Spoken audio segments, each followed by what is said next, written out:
But Maya Angelou, Langston Hughes, Martin Luther King, they never battled anybody. William Shakespeare, Tennyson, Thoreau, these people didn't battle people. Their books are in libraries. So if you want to be remembered, you're not going to rap.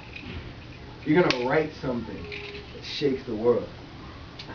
It's the first thing that I wrote after I couldn't speak anymore. Is this poem that I'm going to do now. Okay? So I find myself standing there, gazing into space.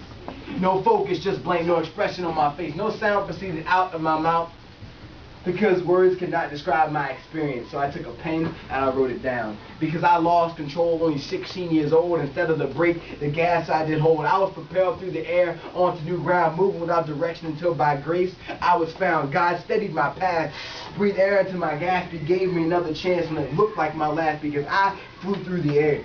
On a Harley Davidson, over an embankment and through parking spaces to the left, I leaned, and then to the right, then I careened to a stop, as if at a red light.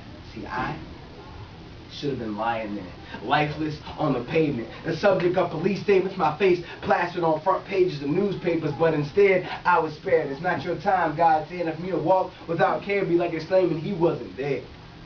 Because I put fear in the ones most dear to me, but it also put a new fear in me. Not the fear of the motorcycle, because that is not the lesson. The lesson is that of all things, we must be respectful. On this globe, we have few moments, and in one moment, all of our moments can be stolen. So I must cherish these moments if they are something golden.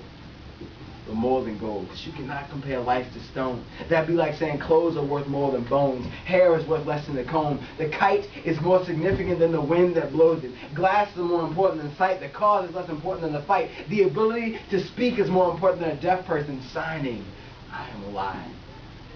I must view life from a different perspective.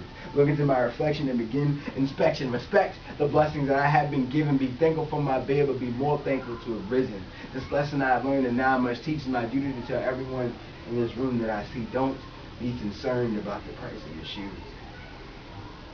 Because if you look down, we walk on 2 feet. Don't worry if you eat hot dogs or the finest beef, because on our plates before us, we all have something to eat. We all have something worth more than all of Wall Street. Cannot be bought with all of this world's currency. A possession greater than any wealth on this planet, a force stronger than any boulder pure granite. Each and every single one of us has life.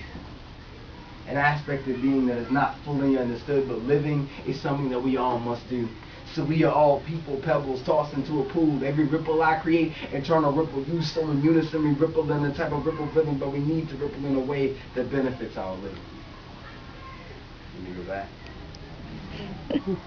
So we are all people, pebbles tossed into a pool. Every ripple I create, eternal ripple. You so in unison, we ripple in the type of ripple rhythm, but we need to ripple in a way that benefits our living. Actions that hinder our growth are unneeded, so we learn from our accidents that help us and succeed. Mistakes are necessary, but all of our repeats are not. If a ripple that we make is wrong, we should make the ripple stop. So what will we do with our lives after God has opened our eyes? Will we turn our backs and hide from the light, or just bathe in its radiance with an enlightened mind? It's by grace, okay?